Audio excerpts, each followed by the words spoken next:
Before we begin, don't forget to subscribe to Worldline Analysis and hit the bell so you never miss our new content.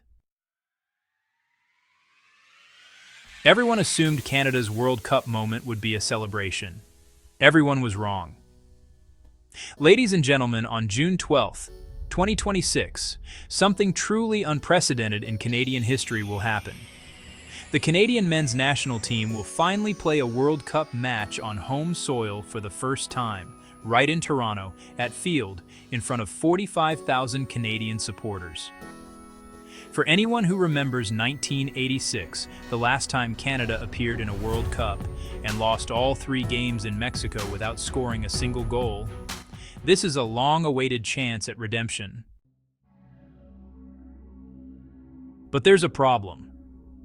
Before Canada can enjoy this historic moment, Prime Minister Mark Carney has to walk into a building controlled by Donald Trump. On December 5th, 2025, just 8 days from now, Carney will fly to Washington for the FIFA World Cup draw. This ceremony decides Canada's opponents. It should belong equally to all 3 host countries. Except it won't, because Trump has effectively turned the Kennedy Center into his personal stage. And Carney is about to become an unwilling guest inside Trump's theater. If you want to understand what this means for Canadian sovereignty, stay with me.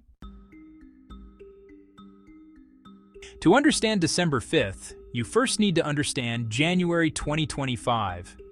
Ladies and gentlemen, the Kennedy Center is no ordinary building. It is America's National Cultural Center, a living monument to President John F. Kennedy. For decades, it stayed above partisan politics, respected across the political spectrum. Then Donald Trump returned to office.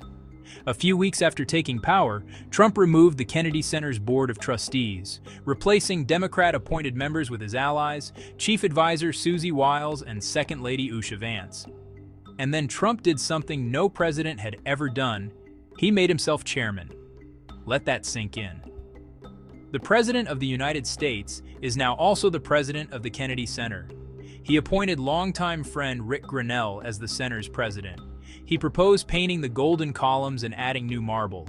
He even joked about renaming it the Trump Kennedy Center. The arts community was furious. Hamilton's producers canceled their 2026 run at the venue. Artists protested. Trump didn't care. And here's where it becomes important for Canada. When FIFA was choosing a location for the World Cup draw, Las Vegas was the favorite. The 1994 draw had been there, and negotiations were already far along. But then Trump stepped in. According to several reports, FIFA wanted to make it as easy as possible for Trump to participate in the event. And what could be easier than holding it in his own building? In August 2025, Trump announced the location from the Oval Office, with the Golden World Cup trophy right on his desk. FIFA President Gianni Infantino handed him tickets and called him a winner. Trump picked up the trophy, breaking a superstition that only champions should touch it, and joked about keeping it. It would fit nicely on that wall over there, he said. For those who remember Pierre Trudeau's tense dealings with Richard Nixon, the dynamic is familiar. An American president using symbolism to assert dominance, turning culture into a political instrument. But there's one key difference. In the 1970s, Canada wasn't co-hosting the world's biggest sporting event with the United States. Today we are. Canada will host 13 World Cup matches next summer. Toronto will host 6, including Canada's historic opener. Vancouver will host 7, including a round of 16 match. The economic impact is projected at $3.8 billion for Canada. This should be a moment of national pride. Instead, our Prime Minister must sit in Trump's building, on Trump's stage, while Trump controls the spotlight. Think about that.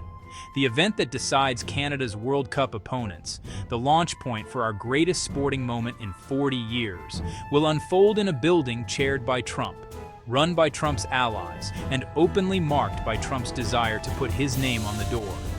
And Mark Carney has to be there, smiling. If you find this analysis valuable, I'd encourage you to subscribe. The official story is simple.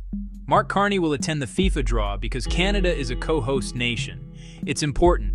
He should be there. But the real story is far more complicated. Distinguished viewers, let me walk you through the timeline that led to this moment. So, on October 7th, 2025, Carney visits Trump at the White House. They discuss tariffs and trade. Trump makes his 51st state joke again.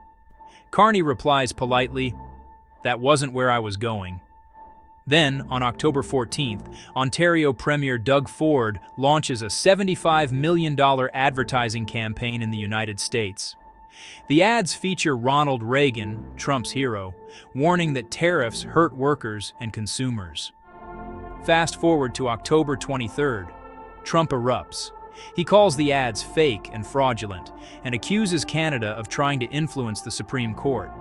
Then he does something extreme. He ends all trade negotiations with Canada. Tariffs are very important to the national security and economy of the USA, Trump posts on Truth Social. Just 2 days later, on October 25th, Trump imposes an additional 10% tariff on Canada, on top of the existing 50% on steel and aluminum. On October 29th, at the APEC summit in South Korea, Carney and Trump sit across from each other at a dinner. They raise their glasses, point and smile politely, but the frost between them is obvious. They barely speak. Trump posts the day before. For those asking, we didn't come to South Korea to see Canada. Now, at the G20 summit in Johannesburg on November 23rd, a reporter asks Carney when he last spoke to Trump. His reply shocks Canadians. "Who cares? It's a detail. I spoke to him. I'll speak to him again when it matters." Conservatives attack immediately. Pierre Poilievre says, "Workers who lost jobs care. Families struggling with mortgages care. Why doesn't the Prime Minister care?" 2 days later, Carney walks it back, telling the House of Commons a poor choice of words about a serious issue. And finally, on November 26th, Carney confirms he will attend the FIFA draw. The numbers show what's at stake. Canada currently faces 50% tariffs on steel and aluminum. Softwood lumber faces 45% combined duties. The forestry sector has lost thousands of jobs. Mills have closed across British Columbia, Quebec, and the Atlantic provinces. Meanwhile, the USMCA, protecting most Canadian exports, faces mandatory review in July 2026, only 7 months after the FIFA draw. If the three countries can't agree to extend it, a countdown starts that could end the deal entirely by 2036. Trump has already suggested he'll use the review as leverage for a full renegotiation. His officials cite concerns about Chinese influence in supply chains, and they want changes to auto rules, energy access, and domestic content requirements. This is the context Carney walks into. He's not just attending a soccer event, he's entering a negotiation whether he wants to or not. Every handshake will be analyzed, every photo examined, and every word scrutinized. Will Trump welcome him warmly, signaling talks might resume? Or will he treat him like he did in South Korea, a distant figure barely worth acknowledging? For those who remember how Lester Pearson handled Lyndon Johnson's pressure during the Vietnam era, you know the balance required. Canada must defend its dignity while keeping the door open for negotiation. Some say I'm exaggerating, that the FIFA draw is just a sporting event that Carney should smile and avoid reading politics into everything. Let me respond directly. Trump supporters argue Canada's tariff burden is lower than many countries. That's true. About 85% of Canadian goods still enter the U.S. duty-free under USMCA. The steel and aluminum tariffs hurt key industries, but the broader relationship remains. They also argue Carney's "who cares" comment revealed his attitude, that he's not taking the tariff fight seriously, that his travels to the UAE, Indonesia, and the G20 distract from fixing the U.S. relationship. But, the data says otherwise. Since taking office, Carney has actually secured a $70 billion investment commitment from the UAE. Indonesia agreed to drop 95% of tariffs on Canadian products. The UK trading relationship is up 63%. Australia signed a $4.2 billion radar technology deal. So yeah, Canada is not standing still. Canada is building alternatives. And that's exactly why the FIFA draw matters. Trump needs the event to succeed. The 2026 World Cup is expected to bring $30 billion to the U.S. economy, millions of visitors, 104 Super Bowls, as FIFA's president put it. But the World Cup doesn't belong to Trump. It belongs to 3 nations, and one of those nations, Canada, is proving it has options beyond the United States. Here's the irony. Trump took over the Kennedy Center to control American culture. Now he's hosting a global sporting event that shows just how interconnected the world really is. He can control the building. He can control the stage. But he cannot control what happens when 48 nations compete across North America next summer. And he cannot control what Mark Carney does next. Distinguished viewers, on December 5th, Mark Carney will walk into the Kennedy Center. He will represent Canada at one of the most important sporting events in our history. The draw will determine who Canada faces in their opening match on June 12th in Toronto.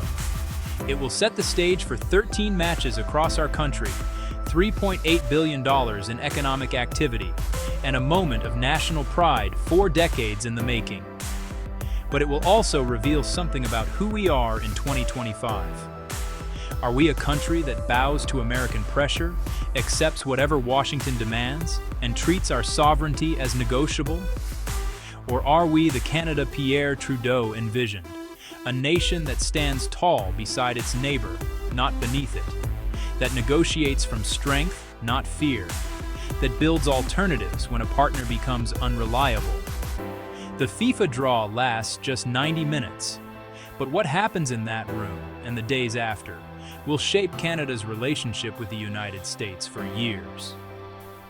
For those who remember the energy battles of the 1970s, you know Canada has faced these moments before, and we've always found a path through. This is what it means to be Canadian in 2025. We show up, we compete, and we never stop shaping our own future. If you believe in that vision, share this video with someone who needs to see it.